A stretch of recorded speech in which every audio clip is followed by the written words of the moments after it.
Ako'y nagagalak, nagpupuri sa Panginoon sapagkat may na-tribe tayo itong week na to. Amen? Meron tayong na-tribe. Nakapagsimula na tayo ng ating midweek service. Amen? Salamat sa mga ginamit ng Panginoon, sa mga dumalo nung midweek na nakasama ko. Thank you so much sa buhay ninyo at nakakagalak yon para mas lalo tayong magpursige sa gawain ng Panginoon. Amen? Pangalawang tribe natin, nagkaroon tayo ng Dawn Watch. Amen? Sa pangunguna naman ng ating kapatid na si Sir Adel. Thank you, salamat sa buhay po ninyo at maraming salamat sa mga nakasama niya nung kagapon lang, no? Hapon ng umaga. Thank you so much po, bagamat wala ako, ang mahalaga, ang presensya ng Diyos ay naroroon. Amen? Amen. So, maganda po yun na kahit sinong tumayo sa harapang ito, ay nandun yung pagbigay natin ng respeto, pakikinig, sapagkat unang-una ang dala-dala ho niya, hindi naman ang sarili niya. Ang dala-dala niya ay salita ng Diyos. Amen? Kaya kahit sinong ilagay ng Diyos, sa unang ito, pakikinggan natin, kahit bata lang yan. Amen? So yun po yun. Pangalawa, and then ano pa ba yung na-tribe natin? Ayun, this week makakapag-print na tayo ng ating invitation na ipamimigay sa ating paligid. So sa tulong ni Brother Raymart ay mamaya ipa-finalize namin. Siguro within this week ay may piprint naman yon at may pamimigay din sa ating evangelism team para po umikot dito sa area every Saturday or during the Saturday para makapag-invite po tayo. Amen?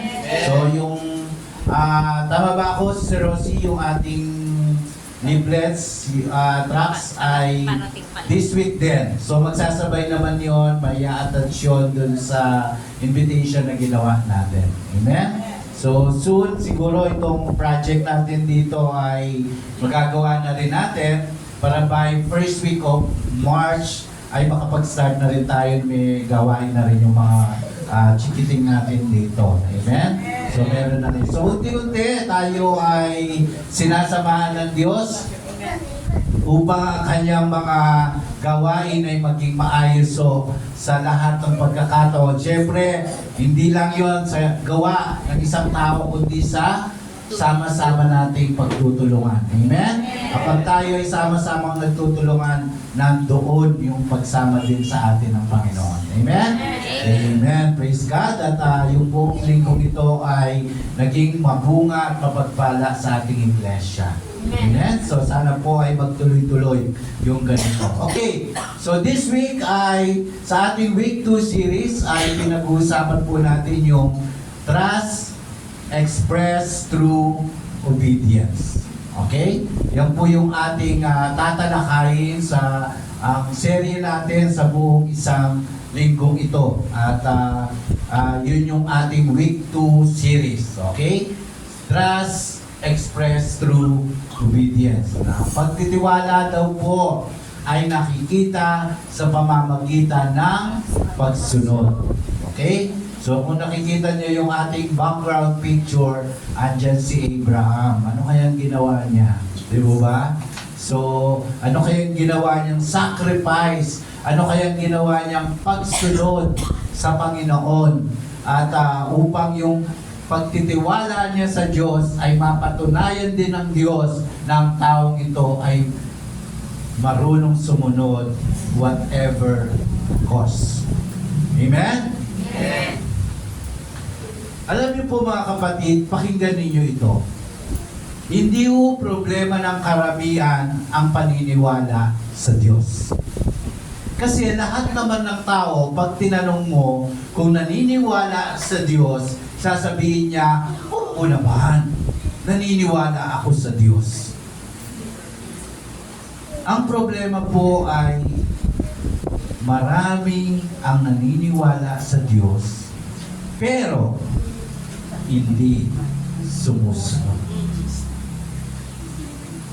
Magkaiba ho yung naniniwala ka at magkaiba rin yung kung sumusunod ka doon sa pinaniniwalaan mo. O di po ba? Kakaunti ang sumusunod. We trust God with our words. Pero hirap tayong magtiwala sa obedience. Sinasabi natin, Lord, I trust you. Pero kapag sinabi ng Diyos, bitawan mo yan. Hindi yan nakakabuti sa'yo. Bitawan mo yan, hindi yan nakakatulong sa'yo. Nahihirapan tayo sumunod. Lumakad ka dito, pumunta ka dyan, gawin mo yan. Huwag naman. Mahirap yan. Di mo ba? Or, kapag meron tayong iniingi, siguro hanggang ngayon meron tayong prayers na hindi pa nasusunod or nagagawa or nangyayari. Na kapag sinabi ng Lord, magantay ka lang. Tagal naman. Tagal ko na yan eh. 16 years old pa lang ako. Prayer ko na yan eh. Ngayon 50 years old na ako. Hanggang ngayon, di pa siya nangyayari. Kailan mo ba talaga yan ibibigay, Lord? Doon po nagsisimula ang takot. Doon pumapasok yung pag-aalinlang. At doon nasusubo ang tunay na pagtitiwala sa Diyos. We trust God with our words. Pero hirap tayong magtiwala sa Kanya. Kaya ma-realize natin, the real trust is not what you say to God. Real trust is what you obey to God. Amen? Kasi madali mo sabihin, Lord, I love you. Diba? Lord, mahal na mahal kita. Lord, susunod ako. Madali yun. But the real trust, it's what you obey. Kapag ginawa mo na yung pinapagawa sa iyo ng Diyos, yun ang totoong pagtitiwala. Trust is easy when God agrees with us. But trust is hard when God asks for surrender. Pag sinabi ng Diyos, isuko mo yan, susunod ka ba? Obedience reveals where our trust truly lies. Amen? Amen. Ang pagsunod sa Panginoon ay nahahayag kapag nakikita rin ang pagsunod natin sa Kanya. So umagang ito, the Holy Spirit is not asking, do you believe in me? Kasi, matik yan na ang isasagot natin is, yes, I believe in you, O God. Ang tanong niya ay, will you obey me? Hindi na question yung kung hindi na tanong yung kung naniniwala ka sa Diyos kasi for sure naniniwala ka. But the hard question is, will you obey? Susunod ka ba sa akin? At sumagang ito, we will discover this truth. Trust is not proven by declarations na sinasabi mo lang, na hinahayag mo lang, na kinakanta mo lang. It is proven by obedience. Kung nakahanda ka bang sumunod. Our subtitle for today is, or for this week is, Trust is more than words. Amen? Amen. Trust is more than words. Ang pagtitiwala ay higit sa salita. Tayo pong lahat ay tumayo. And once again, let's open our Bible in the book of 1 John chapter 3 verse 18. Sabi niya, "Dear children, let us not love with words or speech, but with actions and in truth." Ulitin ko, "Dear children, let us not love with words or speech, but with actions and in truth." Tayo po'y manalangin. Dakilang Diyos na makapangyarihan sa lahat, buksan mo, Panginoon, ang kaisipan ng buhay ng bawat isa sa amin sa pamamagitan ng iyong mayamang salita. Hayaan mo, Diyos, na umagang ito ay maghatid sa amin ng panibagong kaalaman, panibagong pakikipag-ugnay sa iyo, Panginoon, at panibagong pakikipagrelasyon namin sa iyo na maging maalab ito at mas lalo, O Diyos, na kami ay sumunod po sa iyo. Hayaan mo, Banal na Espiritu, malaya kang gumalaw, malaya kang kumilos sa aming kalagitnaan, at ang iyong salita lamang ang siyang mahayag. At sa pangalan mo, Jesus, aming tinatakwid ang lahat ng pag-aalinlangan, negatibong salita sa iyong mga salita in Jesus' name. Bagkus, O Diyos, ang kalayaan, Panginoon, ng pakikinig ng iyong salita at na pumasok sa aming sa aming buong pagkatao ang siyang maghari, Panginoon. Banal na Espiritu, kumilos ka sa aming kalagitnaan, ikaw ang mahayag sa oras na ito, sa pangalan ni Jesus. Amen. Amen. Praise God. Maaari na po kayo maupo. Trust is more than words. Okay? Ang number one na dapat nating makita po dito is trust is easy to say but hard to live. Madaling sabihin pero mahirap pamuhay. Tama ba? Ang salitang trust ay madalas po nating naririnig sa simbahan, lalo na pagpasok nitong taon na to, no? Dahil ito yung ating theme for this year. Sinasabi natin katulad ng kanina ay I trust God, bahala na si Lord. Totoo ba? Talagang bahala na si Lord? Or God is in control? Pero ang tanong, talaga bang nagtitiwala tayo? Or baka sinasabi lang natin yun? Madaling magtiwala kapag okay ang buhay. Walang problema, nandyan lahat yung provision ni God sa lahat ng pangangailangan mo. Madali eh. Pero kapag gipit sa pera,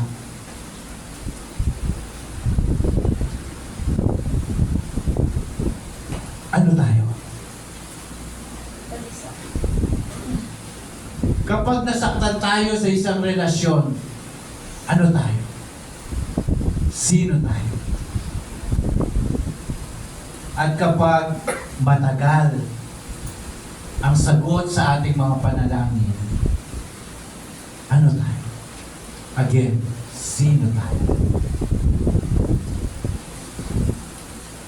Doon kasi nasusukat yung totoong pagtitiwala. Kapag gipit ka sa pera, kapag hindi sumasapat ang sweldo, kapag hindi maganda ang pakikipagrelasyon mo sa mga tao na kapalibot sa iyo, kapag naiinip ka sa pag-iintay doon sa mga prayer request mo sa Panginoon, doon nasusukat. Trust is not proven by what we say in church,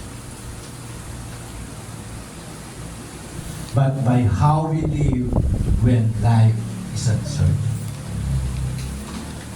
Kapag hindi okay kapag hindi maganda ang pangyayari, sino tayo? Trust is easy to say, but hard to. Yun yung dapat natin makita.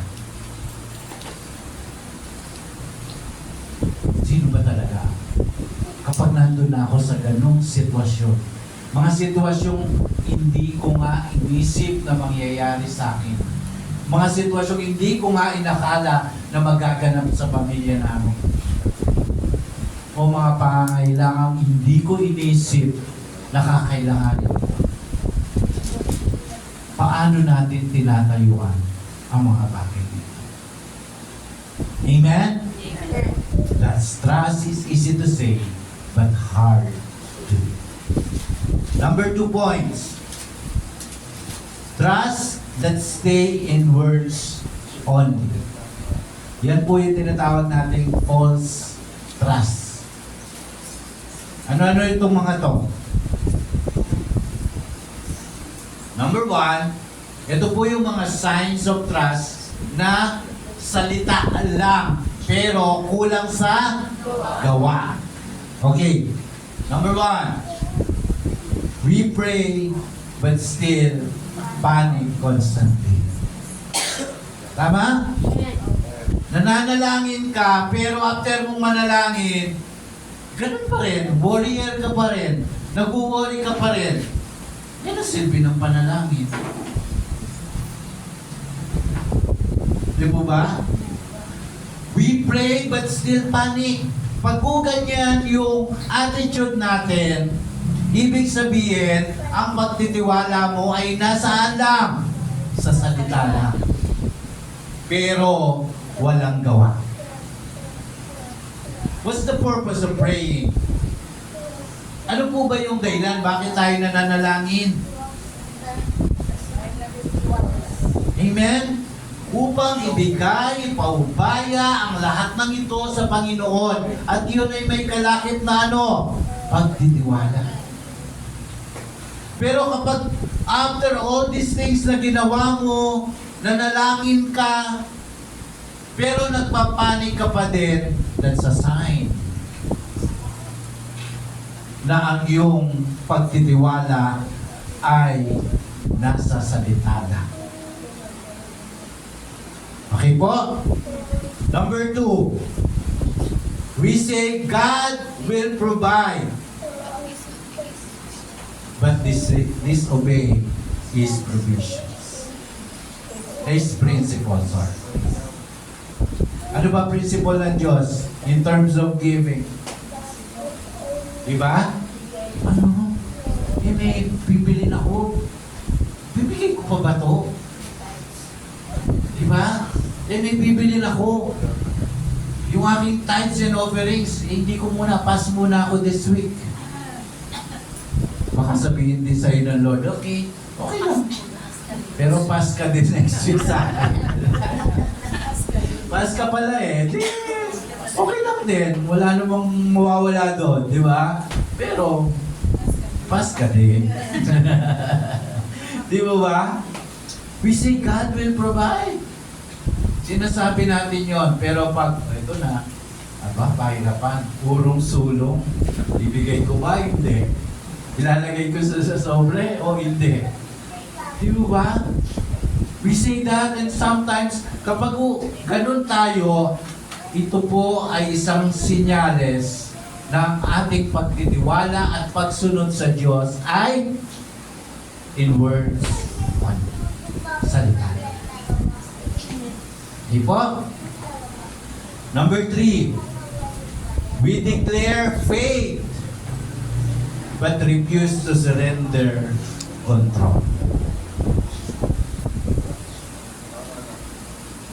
Punong-puno ka ng pananampalataya, pero wala ka namang ginawa, kundi ikaw pa din ang magdesisyon, ikaw pa rin ang magkontrol ng lahat ng bagay. Matigas pa rin yung ulo mo. Yung alam mo pa rin, yun yung ginigingit mo. Yung alam mo pa rin, yun yung gusto mong gawin. Yung naririnig mo, yun pa rin ang pinakikinggan mo. Hindi ang tinig ng Diyos. When we declare faith, dapat maliwanag yon 100% ang may control ng lahat ng bagay. Dapat si Lord. Amen? Hindi ikaw. Kasi kapag ikaw ang nag-control pa din ng lahat ng bagay at lahat ng sitwasyon, therefore, hindi faith ang tawag. Sinasabi mo lang yan. Pero in reality, wala kang tiwala, wala kang pananampalataya sa Diyos. Amen? And last, we worship God but doubt Him under pressure. Sumasamba tayo sa Panginoon, pero nandun pa rin yung pagdududa natin. Nandun pa rin yung pag-iisip natin, makakaya kaya, mangyayari kaya, or what? We worship God but doubt Him under pressure. Sumasamba ka sa Diyos, pero hindi ka masyadong nananakad sa kakayaan niya, sa pwede niyang gawin sa buhay. These are some of the signs na ang ating pagtitiwala ay nasa bibig lang. Wala sa puso at wala sa paggawa. Okay? So, tingnan natin, bantayan natin ang ating mga sarili. Baka andito tayo sa ganitong level ng pagtitiwala sa Diyos. Or baka kahit isa sa mga ito ay meron na nagmamanifest sa'yo, better mag-isip ka at this point. Amen? Amen. James chapter 2 verse 17 sabi niya, faith by itself, if it is not accompanied by action, is dead. Ulitin natin. Faith by itself, if it is not accompanied by action, it is dead. Alam natin lahat yan. Faith without work is dead. Yun lang yun. Kapag yung ating pananampalataya sa Diyos ay hindi nakikitaan sa pamamagitan ng ating mga gawa, wala yan. Sinasabi mo lang na meron kang pananampalataya. But the reality is, wala. Wala. At wala. Akala mo lang meron. Akala mo lang meron. Di ba? Pero ang totoo, wala. Wala. At wala. Di ba ba? We must think about that. Kasi trust without action is just a religious talk. Religious talk lang yun.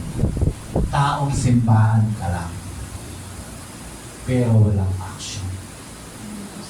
Nasabi lang na nagsimba ka.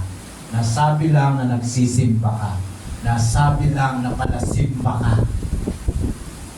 Pero kulang sa gawa. Amen? Number 3 points. Trust that moves into action. Ito real trust na to. Kanina yung pinag-uusapan natin, false trust, di po ba? But this time, this is the real trust. Number 1, real trust obeys even when it is uncomfortable.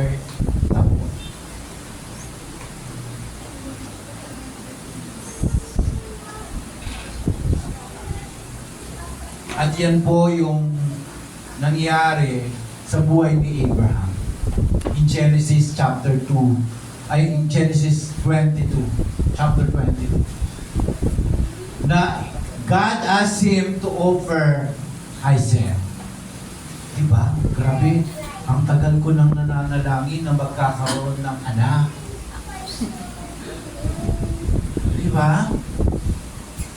Ang tagal kong pinanalangin ito sa Panginoon.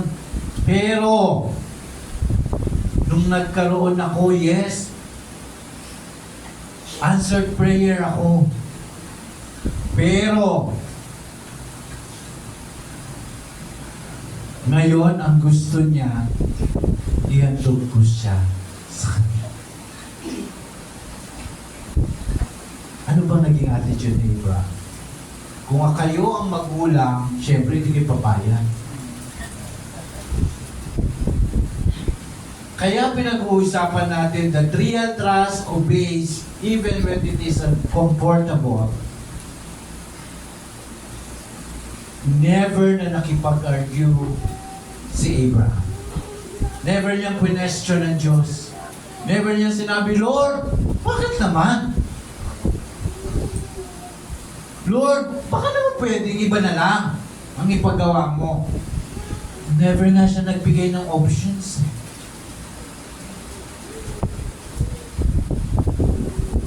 And he didn't delay. Kung kailan niya sinabi ng Panginoon, pumakyat ka sa bundok na ito, ihanda mo yung ganito, ganyan, sunod si Abraham. This is not uncomfortable to Abraham. He obeyed. Sumunod siya. Why? Because trust obeys even when it hurts. Kahit masakit, kahit labag sa loob, kahit hindi akma sa pag-iisip at sa pananaw mo, pero dahil pinag-uutos ng Diyos, obey. And obey.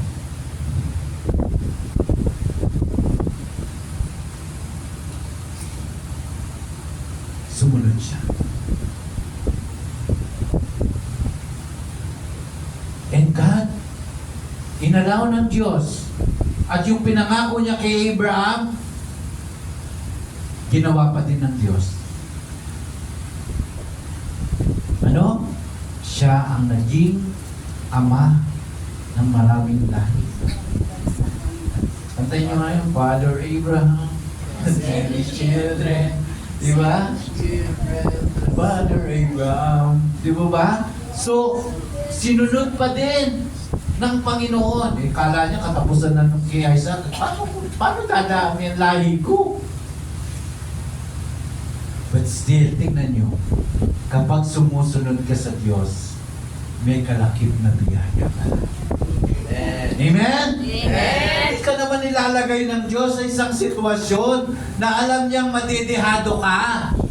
Tinitingnan lang ng Panginoon kung paano yung puso mo na yan ay marunong sumunod sa Kanya despite na sa pakiramdam mo, sa nakikita mo, ay hindi akma sa iyo. But later on, marirealize mo, ang galing talaga nila. Amen? Kasi minsan, alam mo, yung mga bagay na kinatatakutan natin, yung mga bagay na ayaw nating pag-usapan, kapag napagdaanan na natin yon, kapag nalusutan na natin yon, yung mga problema na yon, nalampasan na natin, di ba minsan, parang nagiging isang kwento na lang siya sa'yo. At ipagpapasalamat mo pa yun sa Panginoon dahil pinagdaanan mo yung mga ganong sitwasyon. And here, you are, again, malakas, maayos, inaayos ng Diyos because of that circumstances. Na sa pakiramdam mo noon, hindi tama, pakiramdam mo noon na hindi okay. But later on, dahil sumunod ka sa Panginoon, nakita mo kung ano yung bunga ng pagsunod mo sa Diyos. Yeah. Amen? Amen. That's the real trust. Number 2, real trust waits without complaining. Real trust waits without complaint. Kahit gaano pa yan katagal, kahit gaano pa yan katagal, ang isang tao na marunong magtiwala sa Diyos, ano sabi? Patiently wait. Mag-iintay at pagtitintay pa din siya at magtitiwala pa rin siya sa Panginoon na sasabihin niya sa kanyang sarili, isang araw, gagawin ng Diyos ang lahat ng ito sa buhay ko. Amen? Huwag kang susuko. Huwag kang panginginaan ng loob. Dahil yung mga panalangin mo na yan, yung pagluhod mo na yan, yung pag-iyak mo na yan sa Panginoon, isang araw, lahat yan mapapawi at bibigyan ng katugunan ng Diyos. Amen? Amen. Ano sabi nila? Magtitiwala ka. Nagsimula ka na rin lang magtiwala, pusin mo na hanggang tulo. Baka dahil doon sa bukas pala, ay ibibigay na ni Lord, sumuko ka ngayon. Eh wala, sayang naman yung paghihintay. Sayang yung pagtitiwala. Amen? Amen. Ano sabi nila? Hanggat may buhay, amen. Hanggat may pananampalataya, nandoon dapat yung pagtitiwala natin sa Diyos. Yung pag-asa natin that one day, ano man yung iniiyak mo palagi kay Lord, ipagkakaloob niya sa'yo. Amen? Amen. Why? Because timing is very important. Amen? Timing is very important. At ang nakakaalam lamang ng good timing na yan ay walang iba kundi ang Panginoon. Baka hindi pa talaga tayo. Naalala niyo ba yung kanta? You have the right love at the wrong time. Diba? Diba? Sorry, hindi maganda po. Diba? You have the right love at the wrong time. Na kahit sabihin mong in love ka, pero pag hindi tama ang panahon, wala pa din. So timing is very, very important. Kaya ang palagi mong motivation dapat, Lord, okay lang po, baka hindi pa nga ito yung tamang panahon. Amen?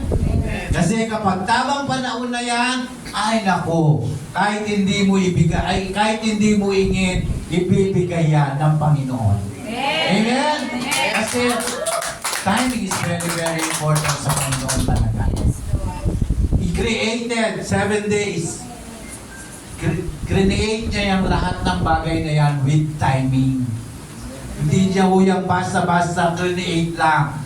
But timing is very important sa Panginoon. Very detailed siya. Amen? Kaya doon, huwag tayong mawala ng pag-asa. Amen? Huwag tayong magreklamo, huwag tayong mainip. Anyway, nagtitiwala tayo sa Kanya. Kung hindi niya ibigay ngayon, kung hindi ngayon, ano sabi niya sa Sigera? Katik ng panahon. Katik ng tama panahon, di ba? So, in Psalms 37, verse 7, sabi niya, be still before the Lord and wait patiently. Ano sabi? Wait! Patiently. Hindi lang basta maghintay ha. Maghintay ng may pagtsatsaga. Amen? So hindi ka lang nag-aantay. Nag-aantay ka ng may pagtsatsaga. Ang pag-iintay, hindi ho yan kawalan ng pananampalataya. Imbes or either waiting is proof of trust. Ang pag-iintay, ito ay isang patunay ng pagtitiwala sa Diyos. Na isang araw, lahat ng ito ay magkakaroon ng kaganapan, whatever it is.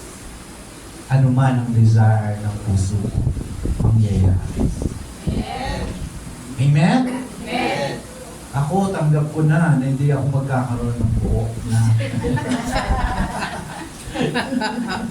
Amen? Kaya hindi ko na yan inaantay.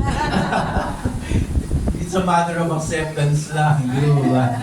But waiting is a proof of trust. Ang pag-aantay, ito po ay isang patunay ng pagtitiwala sa Diyos. Waiting says, hindi ko pipilitin kung hindi pa sa tamang panahon. Ang hirap kaya kainin ng isang saging na hindi pa tunay na inog. Mapakla! Di po ba? So kapag hindi pa yan hinog, hindi pa para anihin mo yan, what? Pipilitin.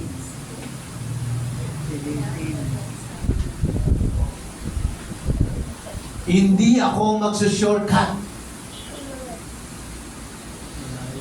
Alam niyo yun, dahil sa sobrang kainipan mo na sa pag-aantay, hindi mo na imantay yung proseso ng Panginoon, ikaw na ang gumawa ng sarili mong proseso. Shortcut. Diba? Sa gobyerno natin, nangyayari lahat ng to eh. Yung mga red tape ay dumaan sa proseso. Diba? Mapadali lang ang lahat ng bagay. Shortcut. O ngayon, nagkakabukuhan. Di po ba? Walang shortcut sa Panginoon. Lahat may proseso. Why? Because our God is a detailed God. Detalyadong Diyos siya. Nababasa niyo ba yung pagtayo ng mga templo noon? Pati kulay, pati sukat. Nakadetalye sa Panginoon. Kung anong ilalagay, kung anong klaseng materials, everything. Kasi sa Diyos, dadaan ka talaga sa proseso. Lord, if it is now, hindi pa ito yung timing, magpapayanan po ako sa prosesong gusto mo. Hindi ako magsashort. Amen? Amen. And mag-iintay ako sa timing ng Diyos. Mag-iintay ako sa timing ng Panginoon. And pangatlo, trust, let's go of control. Trust, let's go of control. Ito po yung mahirap sa ating mga adults. Again, sinasabi natin that Lord, I trust you, pero may kasunod na puso. Ano yung sinasabi ko sa inyo may kasunod na puso? Di ba last Sunday pinag-usapan natin na minsan ang puso ay ano? Taraya. Pandaya minsan. Lord, I trust you, pero ako pa rin ang masusunod. Lord, I trust you kasi feeling ko ganito naman talaga ang mangyayari. Nakabase tayo sa pakiramdam ng puso natin. Ang tunay na trust ay, Lord, kahit hindi ito ang gusto ko, ikaw pa rin ang pipiliin ko. Amen? Lord, kahit hindi ito ang gusto ko, ikaw pa rin ang pipiliin ko. Dahil kung minsan, hindi lahat ng gusto natin, yun yung dapat na nangyayari. Dapat, tinatanong natin, Lord, ito ba talaga ang gusto mo para sa akin? Sapagkat napakahalaga ho na dapat inaayaan natin na ang Diyos ang nagkokontrol at hindi tayo. Amen? Okay. last point is trust in daily life. Number 4 point, trust in our daily life. Paano tayo magtitiwala dun sa pang-araw-araw nating pamumuhay sa Panginoon? In Matthew chapter 6 verse 33, sabi niya, kabisado nyo yan. But seek first the king of his kingdom and his righteousness, and all these things will be given to you as well. Ano sabi niya? Kapag inuna daw natin ang Panginoon, ano sabi niya? Sabi niya, half lang ba? Sabi niya, 1/4 lang ba? Ano sabi niya? Lahat, all. Ano sabi niya? All these things. Lahat ng aspeto sa buhay mo ay pagkakaloob ng Panginoon sa iyo. Kapag inuna mo ang Diyos. Saan tayo nagtitiwala kapag may issue tayo in our finances? Kanino tayo nagtitiwala sa ating mga pag meron tayong problema in our finances? Trust sa finances, tithes and offerings. Struggle tayo minsan dyan. Honesty sa trabaho. Di po ba? And contentment kaysa reklamo. This is the number 1 point. Kapag meron tayong issue sa ating finances. Pangalawa, trust in relationship. Kapag may issue tayo doon sa ating doon sa ating mga relasyon, minsan hindi tayo nakakapag-trust sa Panginoon. Hindi tayo napagkakatiwalaan doon. Forgiveness kahit masakit. Hindi pag-iiganti, kundi pagbibigay kay Lord ng control sa pamilya at relasyon. Amen? Lord, ikaw nang bahala sa pamilya ko o kahit kanino sa buhay ko. And last but not the least, trust in the unknown future. Napaka-uncertain po ng buhay. Jeremiah chapter 17, verse 7, blessed is the one who trusts in the Lord, whose confidence is in Him. Trust sa hindi siguradong bukas. Lahat naman walang kasiguraduhan. Trabaho, hindi ka sigurado dyan. Kalusugan. Okay ka ngayon, mamaya, iba na ang pakiramdam mo. Di po ba? Bakit na sa hospital? Kanina nagtatawanan lang kami ha. Ayun, nasobra sa joke mo yata. Napasobra. Di po ba? Hindi ka sigurado dyan. Hindi ka rin sigurado sa kinabukasan mo. Kaya napakahalaga na ang pagtitiwala para sa kinabukasan mo ay nasa Panginoon. Amen. Amen? Amen. Tanungin natin ang ating sarili. Trust ko ba si Lord sa salita lang? Nakikita ba ang trust ko sa decision ko? Paano po ba tayo mag-decision? Buong buhay ko ba ang hawak niya or selected areas lang ng buhay ko?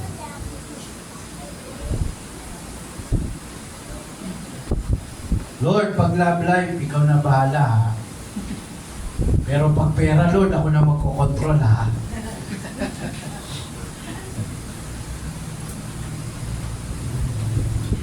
Nakikita ba talaga ang trust sa decision natin? Yung buhay ba natin ay hawak ba talaga ng Diyos 100% or selected areas? Trust is obedience. Trust is waiting. And trust is surrender. Yan ang pinag-uusapan. Amen? Ulitin ko. Trust is obedience. Trust is waiting. And trust is surrender. Mga kapatid, hindi na ito teaching time. Decision time.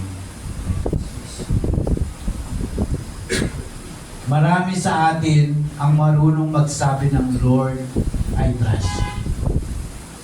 Pero ngayong umaga, ang tanong ay hindi ano ang sinasabi mo, kundi ano ang handa mo isuko sa Panginoon. Sure ka ba na 100% ay nakasuko sa buong sa Panginoon? Tatanungin ka ng Espiritu Santo ngayon, talaga bang nagtitiwala ka? O awak mo pa rin ang kontrol?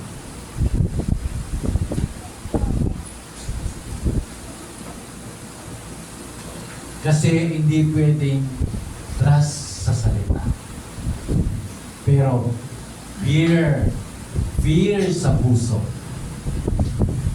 at control sa kamay. You cannot say, I trust God while refusing to let go. May trust issue ka sa finances, takot kang magbigay, takot kang mawala, takot kang umasa sa Diyos. God is asking, anak, ako ba ang source mo o ang sweldo mo?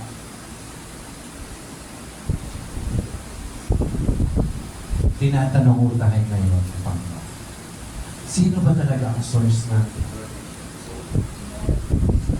Ang Diyos ba? Ang sweldo mo ba? Ang hanap buhay mo ba? Ang negosyo mo ba? Yung ba yung source mo?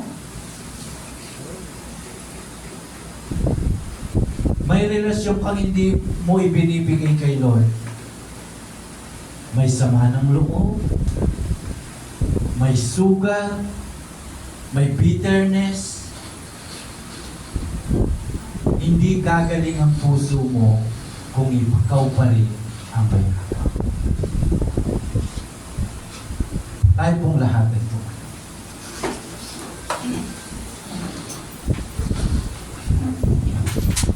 Dahil minsan takot, dahil ayaw mong magkamali, dahil gusto mong ikaw ang masunod,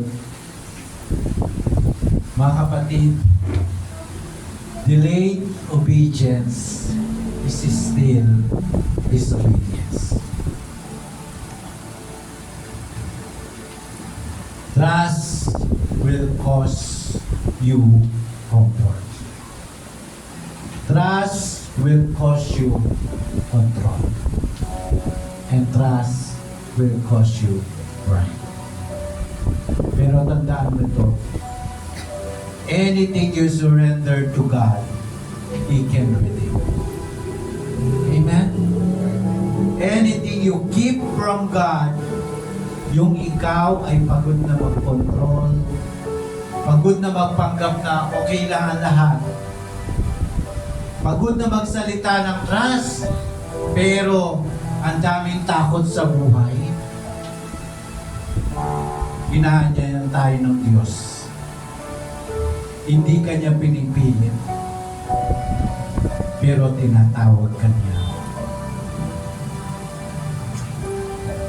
From this day forward, trust will no longer be words. Trust will be walk. Mula sa araw na ito, hayaan natin na yung pagtitiwala natin sa Panginoon ay hindi mananatiling salita lamang, kundi yung pagtitiwala natin sa Diyos ay may kalakip na pagkakbang ng paggawa at ng pagtitiwala sa Kanya. Oh, hallelujah, Lord, we praise your name. Maraming salamat, O Diyos, sa iyong paalala sa amin. Maraming salamat, O Diyos, sa iyong mga salita na pinaalalaanan mo kami na sa maraming pagkakataon, O Diyos, ng aming mga buhay, minsan sinasabi namin, nagtitiwala kami sa iyo. Minsan sinasabi namin na susunod kami sa iyo. Pero hindi mo yun nakikita. Hindi mo yun nararamdaman, Panginoon. And we feel sorry for this, O God. Dahil sa maraming pagkakataon, O Diyos, na yung pagtitiwala na yun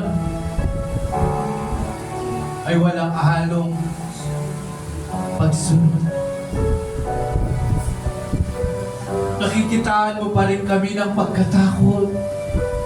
Nakikitaan mo pa rin kami ng pagkabalisa. Nakikitaan mo pa rin kami, O Diyos, ng pagkabagabag sa aming mga puso. Dahil ang totoo, hindi kami nagtitiwala. Sinasabi lang yon ng aming mga isip, pero hindi ng aming mga gawa. And this morning, O God, we ask forgiveness. Patawarin niyo po kami, O Diyos, sa mga ganitong kaisipan. Patawarin niyo po kami, Panginoon, sa ganitong mga akbang na ginagawa ng utak lang namin, ng bibig lang namin, pero hindi ng aming pananampalataya. Turuan mo kami pagtiwala sa iyo sa lahat ng pagkakataon. Tulungan mo kaming makasunod sa iyo. Hindi man kami komportable.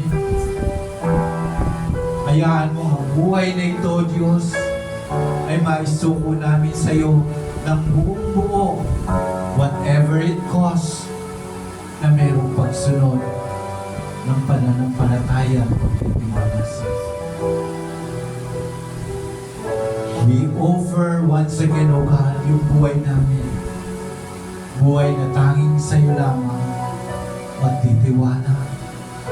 Buhay na tanging sa iyo lamang, O Diyos, ay susunod.